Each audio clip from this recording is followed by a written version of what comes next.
কুরআনুল কারীমের মধ্যে আল্লাহ সুবহানাহু ওয়া তাআলা বলেন, মুহাম্মাদুর রাসূলুল্লাহ ওয়াল্লাযীনা মা'আহু আশিদ্দাউ 'আলাল কুফফারি রুহামাউ বাইনাহুম তারাহুম রুকআন সুজদান ইয়াবতাগুনা ফাদলাম মিনাল্লাহি ওয়া রিদওয়ানা সীমাহুম ফি ওয়ুজুহিহিম মিন আসারিস সুজুদ।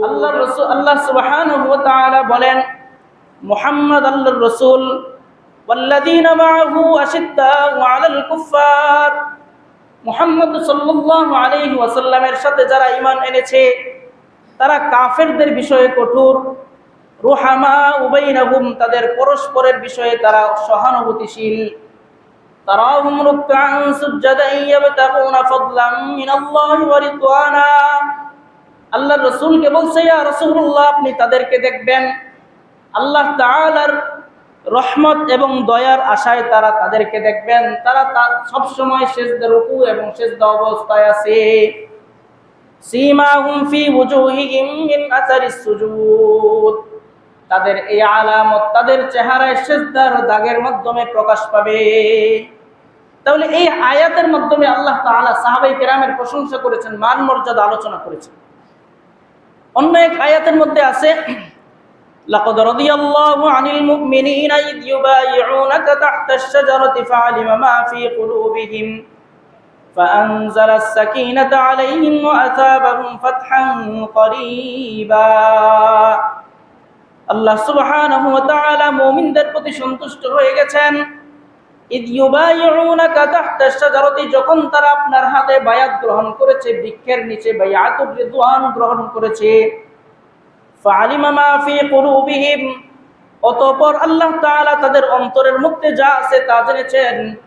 ফাআনজালাস সাকিনাতা আলাইহিম ওয়া আসাবাহুম ফাতহান করিবা, আল্লাহ তাআলা তাদের উপর সাকিনা রহমত বর্ষণ করেছেন এবং আল্লাহ তাআলা তাদেরকে আসন্ন বিজয় দ্বারা পুরস্কৃত করেছেন।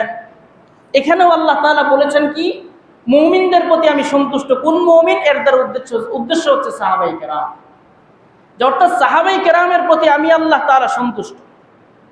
অন্য এক আয়াতের মধ্যে আছে, ওয়ালামু আন্না ফীকুম রাসূলুল্লাহ লাউ ইউতিউকুম ফী কাসীরিন মিনাল আমরি লাআনিতুম ওয়ালাকিন্নাল্লাহা হাব্বাবা ইলাইকুমুল ঈমান ওয়া যায়্যানাহু ফী কুলুবিকুম ওয়া কাররাহা ইলাইকুমুল কুফরা ওয়াল ফুসুকা ওয়াল ইসয়ান উলাইকা হুমুর রাশিদুন।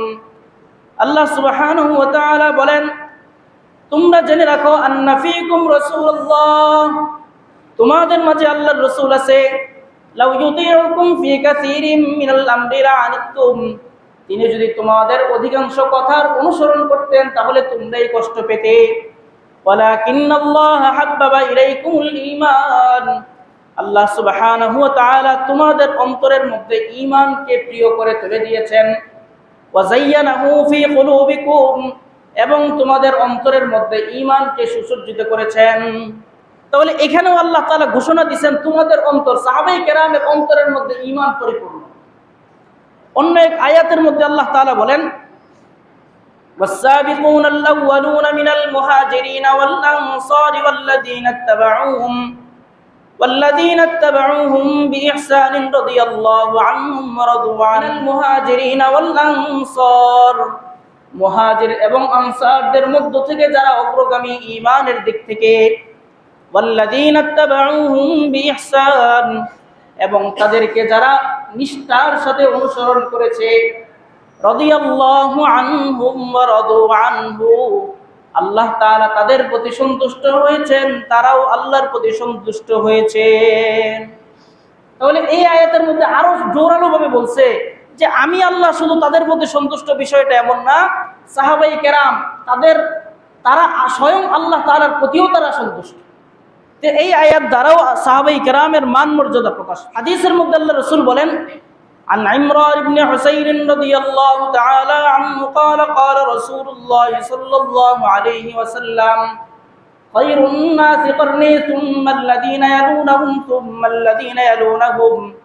আল্লাহর রাসূল সাল্লাল্লাহু আলাইহি ওয়াসাল্লাম বলেন, সবচাইতে উত্তম ওই সমস্ত ব্যক্তি যারা আমার শতাব্দীর মানুষ, এরপর ওই সমস্ত ব্যক্তি যারা আমার সাহাবীর পরের শতাব্দীর মানুষ, এরপর ওই সমস্ত ব্যক্তি যারা আমার সাহাবীদেরকে যারা দেখেছে তাদের পরবর্তী মানুষ।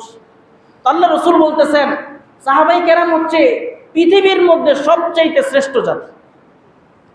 তো এরা হচ্ছে আমার যুগের লোক। এরপরে কাদের মর্যাদা? এরপরে মর্যাদা কাদের, এই বিষয়টা আরেকটু বিস্তারিত অন্য এক হাদিসের মধ্যে আল্লাহ রাসূল সাল্লাল্লাহু আলাইহি ওয়াসাল্লাম বলেন, عن واثلة بن الأسقع رضي الله تعالى عنه عن النبي صلى الله عليه وسلم قال لا تزالون بخير ما دام فيكم من رآني وصاحبني والله لا تزالون بخير ما دام فيكم من رآني وصاحب من صاحبني আল্লাহ রাসূল সাল্লাল্লাহু আলাইহি ওয়াসাল্লাম বলেন, ও দুনিয়ার মানুষ, তোমরা জেনে রাখো ততদিন পর্যন্ত তোমরা কল্যাণের মধ্যে থাকবে, পরিপূর্ণ কল্যাণের মধ্যে থাকবে যতদিন পর্যন্ত তোমাদের মধ্যে আমাকে দেখছে আমার সাহাবী যতদিন পর্যন্ত তোমাদের মধ্যে বিদ্যমান থাকবে, তোমরা ততদিন কল্যাণের মধ্যে থাকবে। আমার সাহাবী, আমার কোন সাহাবী যতদিন তোমাদের মধ্যে বিদ্যমান থাকবে। এরপরে কি? والله لا تزالون بخير ما دام فيكم من رآني وصاحب من صاحبني এরপর ওই ব্যক্তি যতদিন তোমাদের মধ্যে বিদ্যমান থাকবে যে আমার সাহাবীকে দেখেছে ততদিন পর্যন্ত তোমরা কল্যাণের মধ্যে থাকবা। والله لا تزالون بخير من رآني وصاحب من صاحبني ততদিন পর্যন্ত তোমরা কল্যাণের মধ্যে থাকবে যতদিন পর্যন্ত আমার সাহাবীকে যারা দেখেছে তাদেরকে যারা দেখেছে তারা বিদ্যমান থাকবে। আমার সাহাবীর সাহচর্য যারা পেয়েছে, তাদের সাহচর্য যারা পেয়েছে, যতদিন তারা দুনিয়ার মধ্যে বিদ্যমান থাকবে ততদিন তোমাদের মধ্যেও কল্যাণ থাকবে। তাহলে এই হাদিসের মধ্যেও তো স্পষ্ট, সাহাবায়ে কেরাম দুনিয়ার মধ্যে আছে মানে দুনিয়ার মধ্যে কল্যাণ, সাহাবায়ে কেরাম দুনিয়ার মধ্যে নাই মানে দুনিয়ার মধ্যে কল্যাণ আস্তে আস্তে কমে গেছে। অন্য এক হাদিসের মধ্যে আল্লাহ রাসূল সাল্লাল্লাহু আলাইহি ওয়াসাল্লামের সাহাবী হযরত আব্দুল্লাহ ইবনে মাসউদ রাদিয়াল্লাহু আনহু সুন্দর কথা বলেছেন। কি বলেন? আব্দুল্লাহ ইবনে মাসউদ রাদিয়াল্লাহু তাআলা আনহু قال من كان مستنا فليستن بمن قد مات فإن الحي لا تؤمن عليه الفتنة أولئك أصحاب محمد صلى الله عليه وسلم كانوا أفضل هذه الأمة وأبرها قلوبا وأعمقها علما وأقلها تكلفا اختارهم الله تعالى لصحبة نبيه ولإقامة دينه فاعرفوا لهم فضلهم আল্লাহ রাসূল সাল্লাল্লাহু আলাইহি ওয়াসাল্লামের সাহাবী হযরত আব্দুল্লাহ ইবনে মাসউদ রাদিয়াল্লাহু তাআলা আনহু বলেন, তোমরা যদি কোনো ব্যক্তির অনুসরণ করতে যাও তাহলে তোমাদের মধ্য থেকে যেই ব্যক্তি গত হয়ে গেছে, যেই ব্যক্তি মারা গেছে ওই ব্যক্তির তোমরা অনুসরণ করো। ওই ব্যক্তি কারা? উলাইকা আসহাবু মুহাম্মাদিন সাল্লাল্লাহু আলাইহি ওয়াসাল্লাম, ওই ব্যক্তি হচ্ছে আল্লাহর রাসূলের সাহাবী।